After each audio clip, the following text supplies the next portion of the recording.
서울 관악산 자락 새벽 5시였어요. 서진은 한적한 등산로 중턱에 서 있었죠. 35살 회계사 10년 연애 끝에 차인 지 벌써 2달째였어요. 그날 밤도 잠이 오지 않아서 그냥 산에 올라온 거였죠. 아니, 사실 정확히 말하면 산에 올라온 게 아니라 여기서 모든 걸 끝내려고 했었어요. 참 한심하다 정말. 서진은 혼잣말을 하면서 핸드폰을 꺼냈어요. 진수가 보낸 마지막 메시지가 아직도 그대로 남아 있었죠. 서진아, 미안해. 나 다른 사람 만나. 우리 이제 그만하자. 그토록 사랑했던 사람이 던진 말이 겨우 한 줄이었어요. 10년이라는 시간이 고작 카카오톡 메시지 하나로 끝나버렸죠. 서진은 가방에서 작은 종이 봉투를 꺼냈어요. 안에는 수면제가 들어있었어요. 병원에서 처방받은 걸 조금씩 모아둔 거였죠. 이렇게 하는 게 맞나? 그렇게 중얼거리면서도 손은 떨리고 있었어요. 엄마의 목소리가 귓가에 맴돌았죠. 넌 늘 똑같아. 아무도 너 안 사랑해. 그걸 자꾸 착각하지 마. 어릴 때부터 들어온 말이었는데 지금에서야 그 말이 맞았다는 걸 깨달았어요. 그때였어요. 산 아래에서 누군가 올라오는 소리가 들렸죠. 이 시간에 누가 올라올까 싶어서 고개를 돌렸는데 한 남자가 천천히 걸어오고 있었어요. 키가 제법 크고 얼굴은 잘 보이지 않았지만 뭔가 차분한 느낌이었죠. 서진은 급하게 약봉지를 가방에 넣었어요. 안녕하세요. 그 남자가 먼저 인사를 건넸어요. 목소리가 참 부드러웠어요. 마치 늦은 밤 라디오에서 들려오는 DJ의 목소리 같았죠. 혹시 누구 기다리세요? 그가 물었어요. 서진은 깜짝 놀랐어요. 어떻게 알았을까요? 아, 아니에요. 그냥 새벽 공기를 마시러 나왔어요. 거짓말이었지만 그 남자는 그냥 웃으면서 고개를 끄덕였어요. 저도 잠이 안 와서 나왔어요. 요즘 밤이 길어서 말이에요. 그렇게 말하면서 그는 서진 옆에 앉았어요. 가까이서 보니 40살쯤 되어 보였고 눈이 참 깊어 보였어요. 뭔가 모든 걸 다 알고 있는 듯한 눈빛이었죠. 전 장태호라고 해요. 이 근처에 살고 있어요. 그가 손을 내밀었어요. 윤서진이에요. 서진도 어색하게 악수를 했죠. 서진 씨, 혹시 힘든 일이 있으시나요? 태호가 조심스럽게 물었어요. 서진은 순간 당황했어요. 이 사람이 어떻게 그걸 알았을까요? 표정을 보니 그런 것 같아서요. 저도 비슷한 시간을 보낸 적이 있어서 알 것 같아요. 그의 목소리에는 묘한 따뜻함이 있었어요. 마치 오래된 친구가 위로해주는 것 같았죠. 그렇게 둘은 1시간 넘게 이야기를 나눴어요. 서진은 자신도 모르게 진수 이야기를, 회사에서 있었던 일들을, 그리고 엄마와의 관계까지 다 털어놨어요. 태호는 그저 조용히 들어주기만 했죠. 가끔 고개를 끄덕이거나 힘드셨겠어요 라고 말해주는 것 말고는 특별한 조언을 하지 않았어요. 그런데 이상하게도 그의 존재만으로도 마음이 편안해졌어요. 내일도 여기 나오세요. 헤어질 때 태호가 말했어요. 혼자 있으면 더 힘들어요. 저도 매일 아침 여기 나오는데 같이 산책하면 좋을 것 같아요. 서진은 대답하지 않았지만 마음속으로는 이미 내일을 기대하고 있었어요. 집으로 돌아가는 길에 가방 안에 약봉지를 만져봤어요. 어느새 그런 생각들이 사라져 있었죠. 그날 밤 서진은 오랜만에 깊게 잠들었어요. 꿈속에서 태호의 목소리가 들려왔어요. 누구 기다리세요? 그 한마디가 자신을 붙잡아 준 것 같았죠. 아직은 모르겠지만 뭔가 달라질 것 같은 예감이 들었어요. 다음 날 아침 서진은 정말로 산에 나갔어요. 어젯밤에 그렇게 말했으면서도 막상 일어나 보니 민망했거든요. 하지만 태호는 이미 어제 그 자리에 앉아 있었어요. 마치 그녀가 올 걸 확신하고 있었던 것처럼요. 일찍 오셨네요. 서진이 말했어요. 아니에요. 서진 씨가 늦은 거예요. 태호가 웃으면서 대답했죠. 시계를 보니 정확히 6시였어요. 어제와 같은 시간이었죠. 그렇게 둘은 함께 산책을 시작했어요. 태호는 정말 자상한 사람이었어요. 서진이 숨이 차면 자연스럽게 속도를 늦춰줬고 길이 험할 때면 먼저 손을 내밀어줬죠. 서진 씨, 평소에 운동 안 하시죠? 그가 물었어요. 어떻게 아세요? 걸음걸이를 보면 알 수 있어요. 그런데 그게 나쁜 건 아니에요. 천천히 시작하면 되니까요. 그의 말투에는 항상 따뜻함이 있었어요. 산책을 마치고 내려가는 길에 태호가 제안했어요. 아침 먹고 가세요. 근처에 괜찮은 곳이 있어요. 서진은 망설였지만 결국 따라갔어요. 작은 한식당이었는데 태호는 사장과 아는 사이인 것 같았어요. 사장님, 평소처럼 부탁드려요. 그가 말하자 사장이 웃으면서 준비를 시작했죠. 여기 자주 오세요? 서진이 물었어요. 가끔요. 혼자 먹기엔 좀 아늑해서 좋아해요. 밥을 먹으면서 태호는 서진의 이야기를 더 자세히 들어줬어요.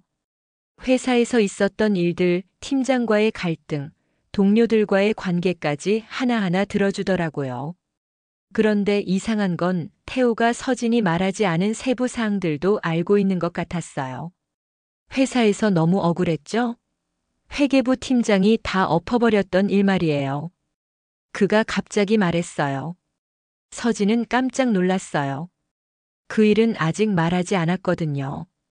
그거 제가 말했나요? 서진이 물었어요. 아, 미안해요. 제가 추측한 거예요. 표정을 보니 그런 일이 있었을 것 같아서요. 태호가 웃으면서 대답했죠. 하지만 너무 구체적이었어요.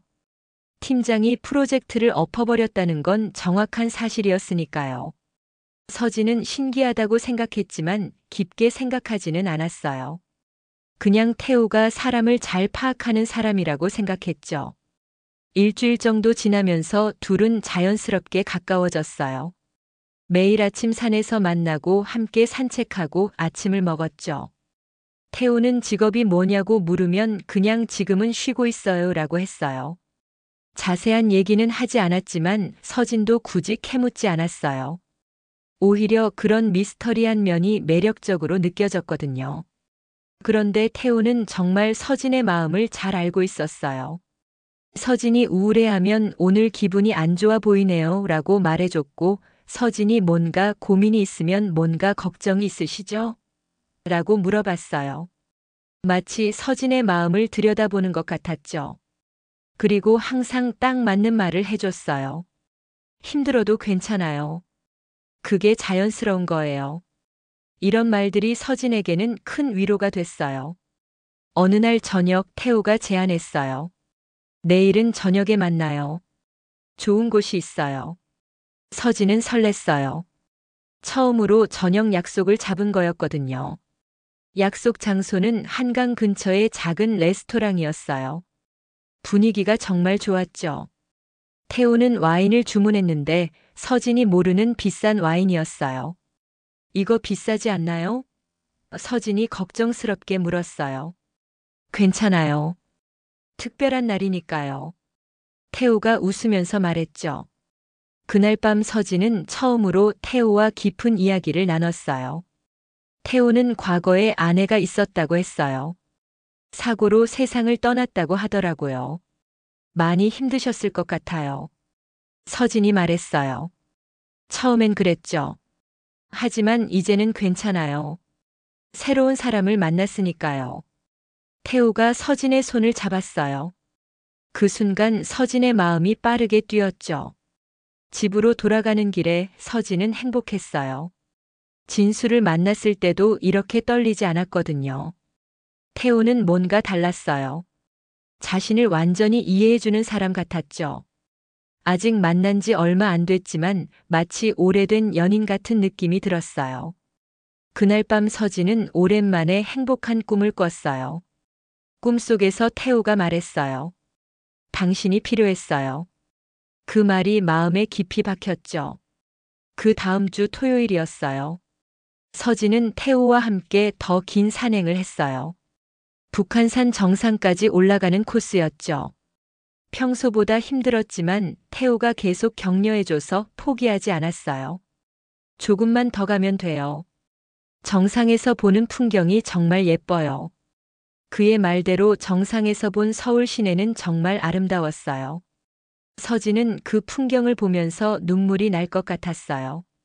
얼마 전까지만 해도 이런 걸 볼 수 있을 거라고 생각하지 못했거든요. 서진 씨, 이제 많이 좋아 보여요. 태호가 조용히 말했어요.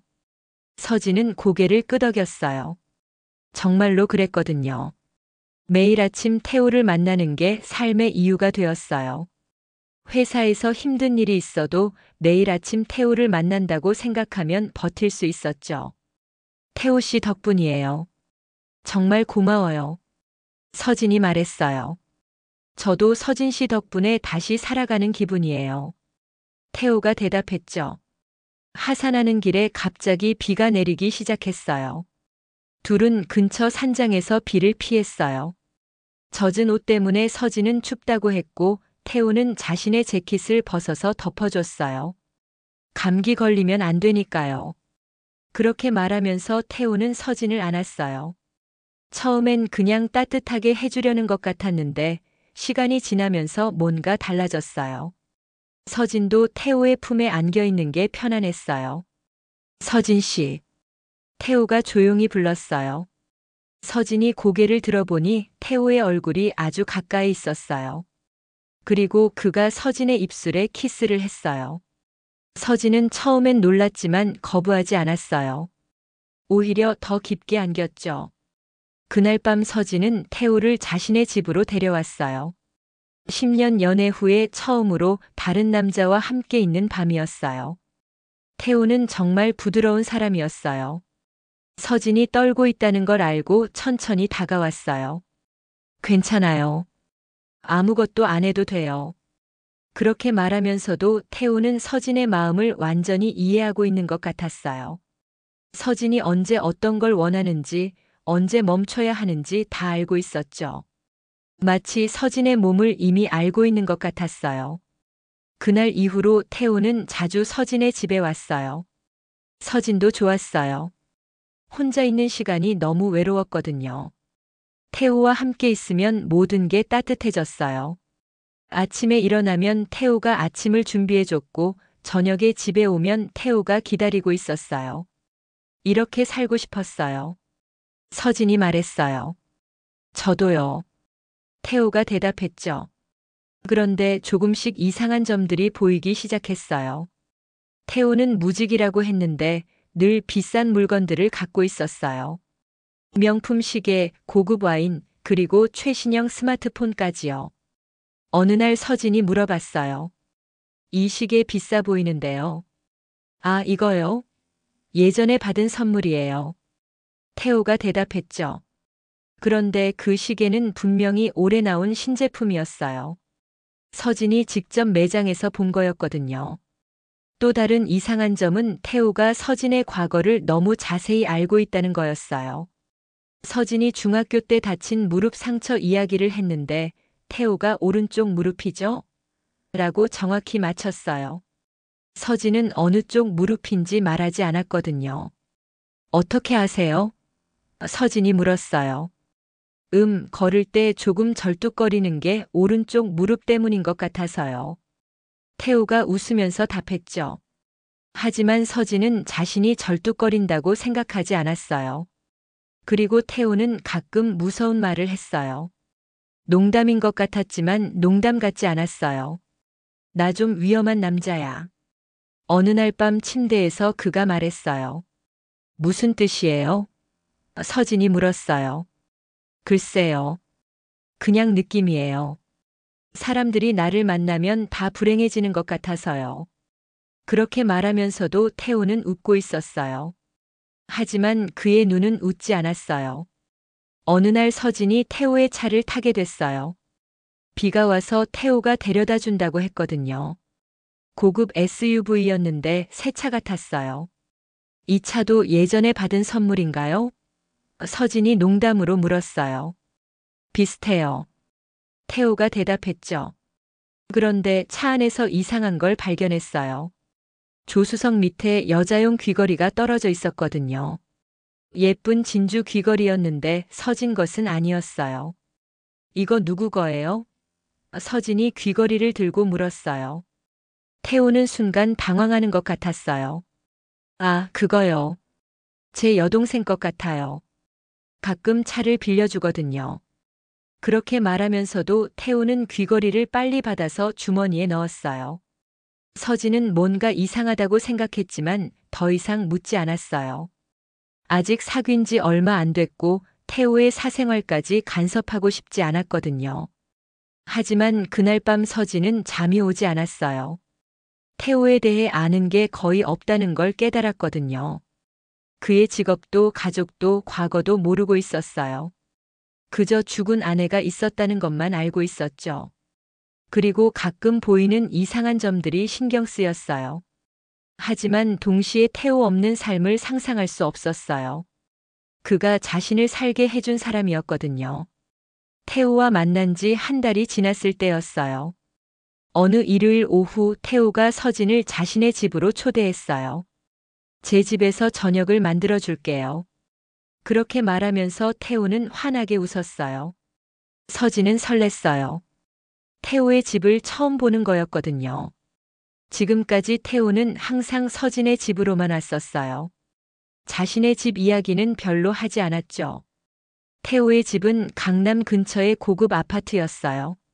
30평 정도 되는 깔끔한 집이었는데 인테리어가 정말 세련됐어요. 집이 정말 예뻐요. 서진이 말했어요. 감사해요. 예전에 아내가 꾸며놓은 거예요. 태우가 담담하게 대답했죠. 서진은 순간 마음이 복잡해졌어요. 죽은 아내의 흔적이 남아있는 집에 있다는 게 어색했거든요. 태우는 부엌에서 요리를 시작했어요. 서진은 거실에서 기다리면서 집안을 둘러봤어요. 사진이 몇 장 있었는데 모두 풍경 사진이었어요. 사람이 나온 사진은 하나도 없었죠. 아내분 사진은 없나요? 서진이 조심스럽게 물었어요. 너무 아파서 다 치웠어요. 태우가 부엌에서 대답했죠. 서진은 그럴만하다고 생각했어요. 저녁을 먹은 후 태우가 잠시 밖에 나가야 한다고 했어요. 급한 일이 생겼어요. 30분 정도면 돌아올게요. 서진은 혼자 남겨지는 게 괜찮다고 했어요.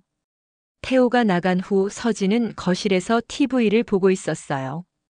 그런데 화장실에 가고 싶어졌어요.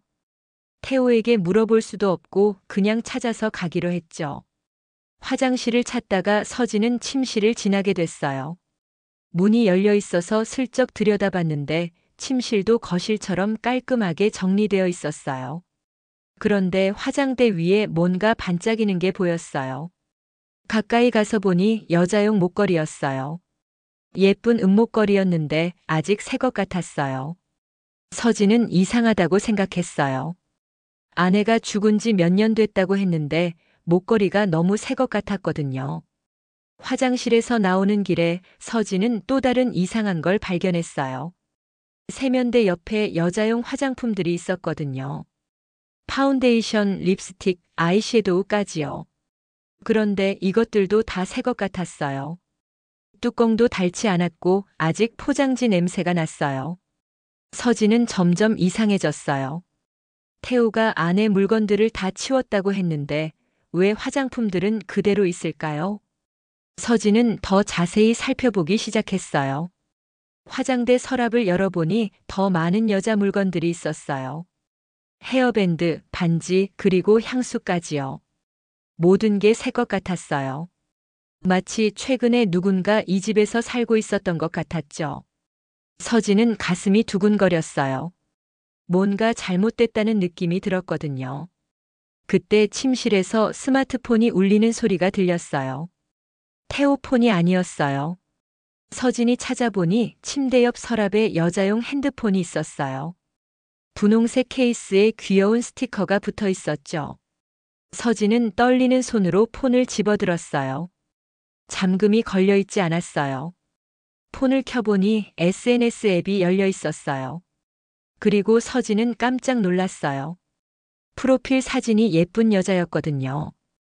이름은 정이란이었어요. 서진은 게시물들을 훑어봤어요. 그런데 더 놀라운 건 마지막 접속 시간이 어젯밤이었다는 거예요. 죽은 사람의 SNS가 어떻게 어젯밤에 접속됐을까요? 서진은 급하게 다른 게시물들을 봤어요. 몇 달 전까지는 정기적으로 올라온 사진들이 있었어요. 카페에서 찍은 사진, 음식 사진, 그리고 이 집에서 찍은 듯한 사진들도 있었어요. 서진은 점점 더 혼란스러워졌어요. 그리고 냉장고를 열어봤어요. 안에 작은 봉투가 하나 있었는데 열어보니 초음파 사진이었어요. 임신 초음파 사진이었죠. 날짜를 보니 3개월 전이었어요. 서진은 손이 떨렸어요. 태우가 아내가 죽었다고 했는데 3개월 전에 임신 초음파를 찍었다는 게 말이 안 됐거든요. 그때 현관문이 열리는 소리가 들렸어요. 태우가 돌아온 거였어요. 서진은 급하게 초음파 사진을 원래 자리에 넣고 폰도 원래 자리에 두었어요. 그리고 거실로 뛰어나갔어요. 다녀왔어요. 태우가 웃으면서 말했어요. 하지만 서진은 웃을 수 없었어요. 마음이 너무 복잡했거든요. 서진 씨 괜찮아요? 얼굴이 안 좋아 보여요. 태우가 걱정스럽게 물었어요. 아, 괜찮아요. 그냥 조금 피곤해서요. 서진이 대답했죠. 하지만 태우는 뭔가 눈치챈 것 같았어요. 그의 눈빛이 평소와 달랐거든요. 더 날카로웠어요. 혹시 화장실 갔다 오셨어요? 태우가 물었어요. 네, 그냥 화장실만 갔다 왔어요. 서진이 대답했죠. 태우는 잠시 서진을 바라보더니 웃었어요. 하지만 그 웃음이 평소와 달랐어요. 뭔가 계산적인 느낌이었죠. 그럼 오늘은 일찍 들어가실래요? 내일 아침에 봐요. 태우가 말했어요. 서진은 빨리 집에 가고 싶었어요. 혼자서 생각을 정리하고 싶었거든요. 네, 그럴게요. 서진이 대답했죠. 집으로 돌아가는 길에 서진은 머릿속이 복잡했어요. 정이란이라는 여자가 정말 죽은 걸까요? 아니면 아직 살아있는 걸까요? 그리고 그 초음파 사진은 뭘까요? 서진은 태호에게 직접 물어보고 싶었지만 뭔가 위험할 것 같았어요. 태호의 마지막 눈빛이 너무 무서웠거든요. 그날 밤 서진은 잠을 이루지 못했어요. 꿈속에서 정이란이라는 여자가 나타나서 조심하세요라고 말했어요. 태호의 집에서 그런 일이 있은 후 서진은 며칠 동안 태호와 만나지 않았어요. 태호가 연락을 해도 바쁘다고 핑계를 댔죠. 사실 머릿속이 너무 복잡해서 정리할 시간이 필요했거든요. 그런데 태호는 포기하지 않았어요. 매일 아침 서진의 집 앞에서 기다리고 있었어요. 서진 씨, 제가 뭔가 잘못했나요? 걱정스러운 얼굴로 물었죠. 서진은 결국 태호를 만났어요. 카페에서 마주 앉아 있는데 태호는 평소와 다름없이 다정했어요. 요즘 뭔가 피곤해 보여요. 혹시 회사에서 무슨 일 있었나요? 서진은 태호를 보면서 생각했어요. 이 사람이 정말 나쁜 사람일까? 아니면 내가 너무 예민하게 반응한 걸까? 태호의 따뜻한 미소를 보고 있으니 그날 밤의 일이 꿈처럼 느껴졌어요. 태호 씨, 제가 물어봐도 될까요? 서진이 조심스럽게 말했어요. 아내분이 언제 돌아가셨는지요? 태호의 표정이 순간 어두워졌어요. 2년 전이에요. 교통사고였어요. 그렇게 말하면서 태호는 고개를 숙였어요. 서진은 미안해졌어요. 상처를 건드린 것 같았거든요. 죄송해요. 괜히 물어봤네요. 괜찮아요. 이제는 말할 수 있어요. 태호가 쓸쓸하게 웃었어요. 그날 이후로 서진은 다시 태호를 만나기 시작했어요. 아마도 태호의 슬픈 표정 때문이었던 것 같아요. 그리고 태호가 없는 며칠 동안 너무 외로웠거든요. 다시 만나고 나니 태호는 여전히 자상하고 따뜻했어요. 서진의 기분을 살펴주고 맛있는 음식을 사주고 재미있는 이야기를 들려줬어요. 서진은 자신이 너무 예민했던 것 같다고 생각했어요. 그런데 일주일 후 서진의 친구 지연이 만나자고 했어요. 지연은 서진과 대학교 동기로 가장 가까운 친구였어요. 오랜만에 만난 지연은 서진의 얼굴을 보자마자 말했어요. 야, 너 요즘 표정이 완전 달라졌다. 뭔가 있지? 서진은 태호 이야기를 했어요. 새로운 남자친구가 생겼다고 정말 좋은 사람이라고 했죠. 지연은 처음엔 축하해줬어요. 서진이 진수 때문에 힘들어했던 걸 알고 있었거든요. 그런데 서진이 태호의 이름을 말했을 때 지연의 표정이 굳어졌어요. 잠깐 장태호? 나이가 40 정도 되는? 서진은 깜짝 놀랐어요. 어떻게 알아? 야, 그 사람 위험한 사람이야. 내가 아는 언니도 그 사람 만났다가 큰일 났어. 지연의 이야기는 충격적이었어요. 지연의 직장 선배가 2년 전에 태호를 만났다고 했어요. 처음엔 정말 좋은 사람 같았는데 나중에 그 선배 명의로 대출을 받고 사라졌다고 했죠. 그 언니 지금도 빚 갚고 있어. 그리고 태호라는 사람 여러 여자들한테 똑같은 수법을 쓴다고 들었어. 지연이 심각한 표정으로 말했어요. 서진은 믿을 수 없었어요. 지연아, 그게 같은 사람인지 어떻게 알아? 태호 씨는 그런 사람이 아니야. 야, 정신 차려. 그 사람이 너한테 뭘 해줬다고 그래? 지연이 답답한 표정으로 말했어요. 서진은 태호가 자신을 얼마나 잘 이해해 주는지, 얼마나 따뜻한지 설명했어요. 하지만 지연은 고개를 저었어요. 그게 다 수법이야. 여자들이 원하는 말만 골라서 해주는 거야. 그러면 태호 씨가 내 과거를 그렇게 잘 아는 것도 이상하다고 생각하지 않아? 너가 말하지도 않은 일들을 너무 정확히 알고 있잖아. 지연이 말했어요. 서진은 순간 멈칫했어요. 맞는 말이었거든요. 태호가 어떻게 그런 걸 알았을까요? 혹시 너 SNS 다 공개로 해놨지? 지연이 물었어요. 서진은 고개를 저었어요. 모든 SNS를 비공개로 해놨거든요. 지연은 더 구체적인 이야기를 해줬어요.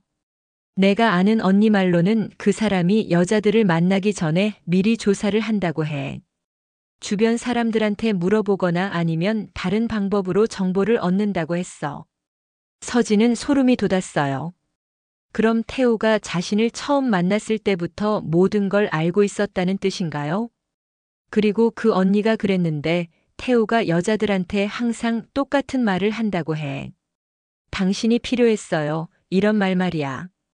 지연이 말했어요. 서진은 가슴이 철렁했어요.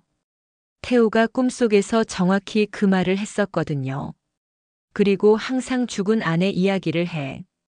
그러면 여자들이 동정하게 되거든. 서진은 집으로 돌아가는 길에 머릿속이 복잡했어요. 지연의 말이 사실일까요? 아니면 다른 사람과 헷갈린 걸까요? 하지만 지연이 말한 것들이 너무 구체적이었어요. 그리고 서진 자신도 태호에게서 이상한 점들을 봤었거든요. 집에 있던 여자 물건들, 초음파 사진, 그리고 정일환의 SNS까지요. 그날 밤 서진은 혼자 생각했어요. 어릴 때 엄마가 했던 말이 떠올랐어요. 넌 늘 똑같아. 아무도 너 안 사랑해. 그걸 자꾸 착각하지 마. 그 말이 지금도 서진의 마음을 지배하고 있었어요. 그래서 태호 같은 사람이 나타나면 의심하지 않고 받아들이는 걸까요? 엄마에게 인정받고 싶었고 누군가에게 사랑받고 싶었던 마음이 태호를 잡는 끈이 된 걸까요? 다음 날 아침 태호가 또 서진의 집 앞에서 기다리고 있었어요. 서진 씨, 어제 친구 만났죠? 기분이 좋아 보여요. 태호가 웃으면서 말했어요. 서진은 깜짝 놀랐어요. 어떻게 알았을까요? 자신이 지연을 만났다는 걸 말하지 않았는데요. 어떻게 아세요? 서진이 물었어요. 표정을 보니 그런 것 같아서요. 태호가 대답했죠. 하지만 서진은 이상했어요. 태호가 자신을 너무 자세히 관찰하고 있는 것 같았거든요. 지현과 만난 지 일주일이 지났어요. 서진은 태호를 의심하면서도 계속 만나고 있었죠. 아이러니하게도 의심이 클수록 태호에게 더 매달리게 되더라고요. 마치 확신을 얻고 싶어서, 그가 정말 자신을 사랑한다는 증거를 찾고 싶어서 말이에요. 태호는 여전히 다정했어요. 서진이 조금만 우울해 보여도 무슨 일이야? 하며 세심하게 물어봤고, 힘든 하루를 보냈다고 하면 어깨를 주무르며 위로해줬죠. 하지만 서진은 이제 그 모든 것들이 계산적으로 느껴졌어요. 그의 말 한마디 한마디가 너무 완벽했거든요. 마치 대본을 읽는 것처럼. 그럼에도 불구하고 태호 없는 하루를 상상할 수 없었어요. 의심하면서도 사랑하는 마음, 그 모순된 감정이 서진을 더욱 괴롭게 했죠. 어느 토요일 아침 태호가 갑자기 제안했어요. 서진 씨, 우리 같이 살면 어떨까요? 커피를 마시다가 불쑥 던진 말이었는데 서진은 깜짝 놀랐어요. 아직 만난 지 2달밖에 안 됐거든요. 너무 갑작스럽지 않나요? 서진이 조심스럽게 말했어요. 사실 마음 한편으로는 기뻤지만 다른 한편으로는 두려웠어요. 지연의 경고가 자꾸 떠올랐거든요. 저도 그런 생각이 드는데 서진 씨와 함께 있으면 너무 행복해서요. 태호가 서진의 손을 잡으며 말했어요. 그리고 혼자 있는 시간이 무서워요. 이란이 떠난 후로 밤마다 악몽을 꿔서요. 태호의 눈에 진짜 같은 슬픔이 어렸어요. 서진은 그 표정을 보는 순간 마음이 흔들렸죠. 이 사람이 정말 자신을 필요로 하는 것 같았거든요. 이사를 하죠. 태호가 말했어요. 지금 집에는 이란이의 추억이 너무 많아서 힘들어요. 새로운 곳에서 새로운 시작을 하면 어떨까요? 서진은 잠시 망설였지만 결국 고개를 끄덕였어요. 좋아요. 해봐요. 그 말을 하는 순간 태호의 얼굴에 환한 미소가 번졌어요. 너무 기뻐하는 모습에 서진도 덩달아 기분이 좋아졌죠. 며칠 후 태호가 좋은 집을 찾았다고 연락했어요. 강남 근처의 깔끔한 오피스텔이었어요. 서진이 보기에도 마음에 들었어요. 넓은 거실, 깨끗한 부엌, 한강이 보이는 창문까지. 꿈에 그리던 집이었죠. 이 집 전세금이 얼마예요? 서진이 물었어요. 3억 정도예요. 제가 절반 낼게요. 태호가 자연스럽게 답했어요. 서진은 깜짝 놀랐어요. 자신에게는 그런 큰 돈이 없었거든요. 걱정하지 마세요. 대출 받으면 돼요. 요즘 전세자금 대출 쉽게 해준다고 해요. 태호가 서진의 어깨를 두드리며 말했어요. 우리 같이 은행에 가봐요. 은행에서 대출 상담을 받을 때였어요. 직원이 서류를 보며 말했어요. 전세자금 대출은 계약자 명의로만 가능해요. 두 분이 함께 계약하시려면 연대보증을 서거나 공동명의로 하셔야 해요. 그때 태호가 미안한 듯 말했어요. 아, 저는 신용 점수가 좀 낮아서 대출이 어려워요. 서진 씨 명의로만 하면 안 될까요? 제가 매월 절반씩 드릴게요. 서진은 잠시 망설였어요. 뭔가 이상했거든요. 태호가 그렇게 여유 있어 보이는데 신용 점수가 낮다니. 하지만 그의 간절한 눈빛을 보니 거절할 수 없었어요. 계약을 하는 날 태호는 급한 일이 있다고 해서 서진 혼자 갔어요.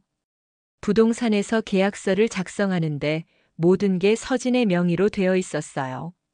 임대인과 임차인 모두 서진의 이름이었어요. 잠깐, 이거 잘못된 것 같은데요.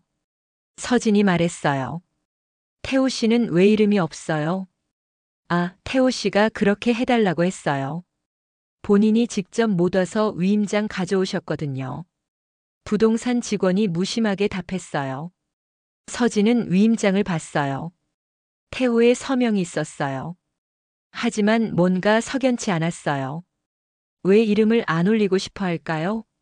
서진은 태호에게 전화했어요. 태호 씨, 계약서에 이름이 없어요. 아, 미안해요. 제가 사정이 있어서 이름을 못 올려요. 나중에 설명해 드릴게요. 태호의 목소리가 평소보다 차가웠어요. 서진은 뭔가 이상했지만 이미 여기까지 왔는데 돌아갈 수도 없었어요. 그래서 그냥 계약을 진행했죠. 이사를 하고 난 후 한 달 정도는 정말 행복했어요. 태우와 함께 사는 일상이 달콤했거든요. 아침에 같이 일어나서 커피를 마시고 저녁에 같이 밥을 먹고 밤에 같이 드라마를 보며 웃었어요. 마치 진짜 부부가 된 것 같았죠. 하지만 한 달 후 이상한 일이 벌어졌어요. 은행에서 전화가 왔어요. 윤서진 씨 대출 상환이 연체됐는데요. 서진은 깜짝 놀랐어요.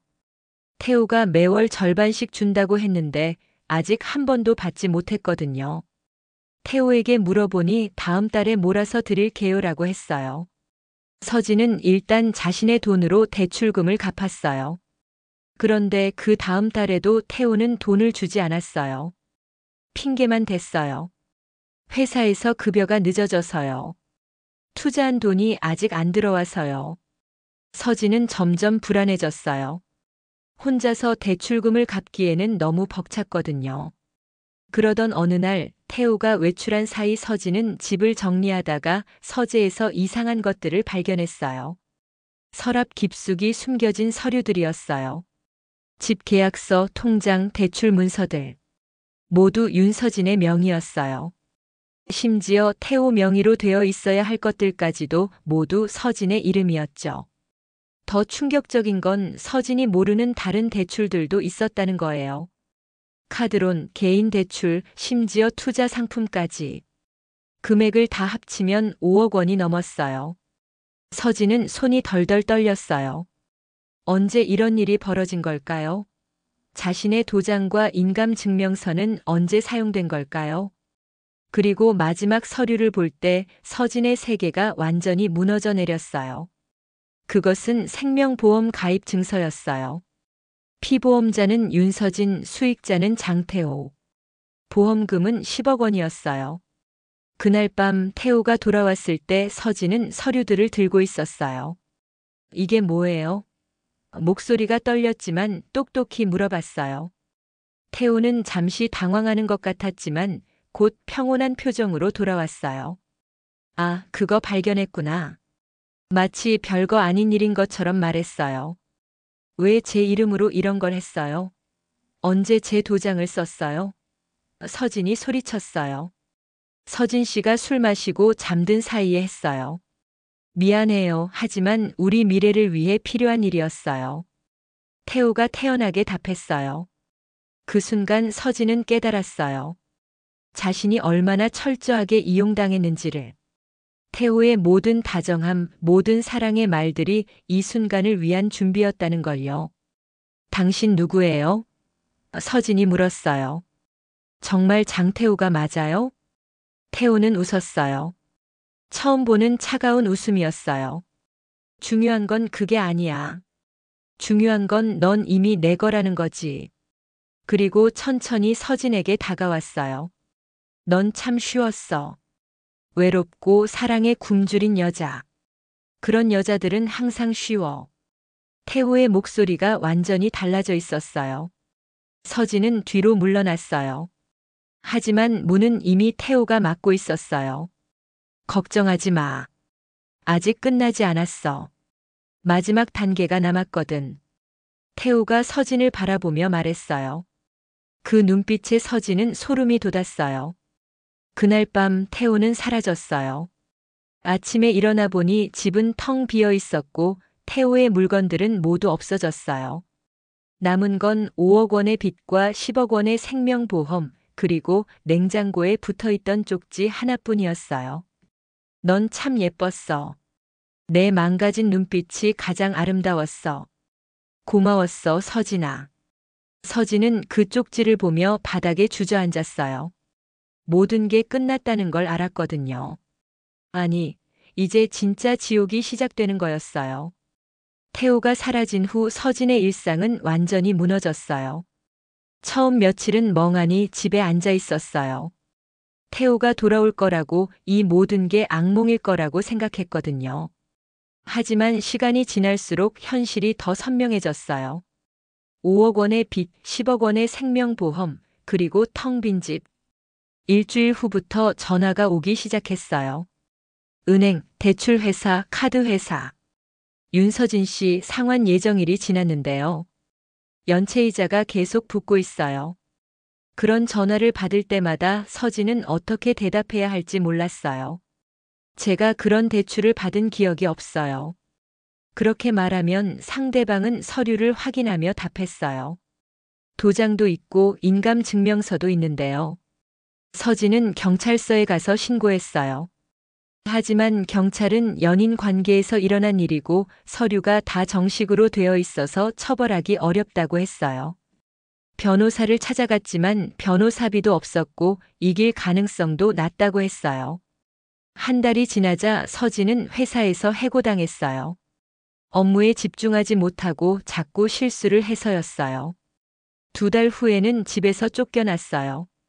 전세금도 대출금이었는데 연체가 계속되니까 집주인이 계약을 해지한 거였어요. 서진은 고시원으로 이사했어요.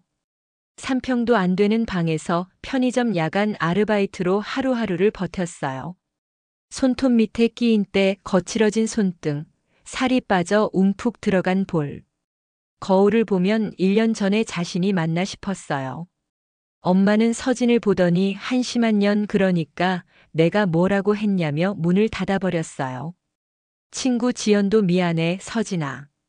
나까지 휘말릴 수는 없어라며 연락을 끊었어요. 모든 사람이 떠나간 후에야 서진은 깨달았어요. 자신이 얼마나 외로운 사람이었는지, 그래서 얼마나 쉽게 속아 넘어갔는지를. 하지만 가장 아픈 건 여전히 태호를 떠올린다는 거였어요. 밤마다 잠들기 전 그의 목소리가 들려왔어요. 넌 참 예뻤어. 내 망가진 눈빛이 가장 아름다웠어. 미치겠다는 생각이 들었어요. 자신을 망가뜨린 사람을 아직도 그리워하고 있다니. 그렇게 1년이 지났어요. 어느 일요일 새벽 서진은 이상한 충동을 느꼈어요. 그 산에 가고 싶었어요. 북한산 우이령길. 태호를 처음 만났던 그 자리로 가고 싶었어요. 왜 그런 생각이 들었는지 자신도 모르겠더라고요. 새벽 5시에 일어나서 지하철을 타고 갔어요. 1년 전과 똑같은 시간, 똑같은 길이었어요. 하지만 서진은 완전히 달라져 있었어요. 야윈 얼굴, 거친 손, 흩어진 운동화. 1년 전 그 깔끔한 회계사는 어디에도 없었어요. 산 중턱 벤치에 앉아서 서진은 조용히 중얼거렸어요. 나 아직도 사랑하는 것 같아. 미쳤지? 목소리가 바람에 흩어지면서 스스로도 놀랐어요.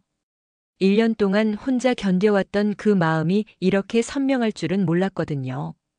그런데 그때 산 아래에서 누군가 그녀를 바라보고 있었어요. 서진이 고개를 돌려 내려다보자 그 사람이 손을 흔들었어요. 멀리서도 알 수 있는 그 실루엣, 그 여유로운 몸짓. 태호였어요. 1년 전과 똑같은 자리에 똑같은 모습으로 서 있었어요. 서진의 심장이 미친 듯이 뛰기 시작했어요. 다리에 힘이 풀려서 벤치를 붙잡고 있어야 했어요. 태호가 천천히 산을 올라오는 게 보였어요. 한 걸음 한 걸음 예전처럼 여유롭게. 오랜만이네요, 서진 씨. 태호가 벤치 앞에 서서 말했어요. 그 부드럽고 다정한 목소리 조금도 변하지 않았어요. 여기서 다시 만날 줄 알았어요. 서진은 대답할 수 없었어요. 울음이 터질 것 같았거든요. 1년 동안 쌓인 분노와 그리움이 한꺼번에 밀려왔어요. 그를 때려야 할지, 안아야 할지, 도망가야 할지 모르겠더라고요. 많이 힘들었죠? 태호가 서진 옆에 앉으면서 말했어요. 마치 오래된 친구를 만난 것처럼 자연스럽게. 내가 너무 심했나? 그래도 견뎌줘서 고마워요. 그 말을 들은 순간 서진은 온몸에 소름이 돋았어요.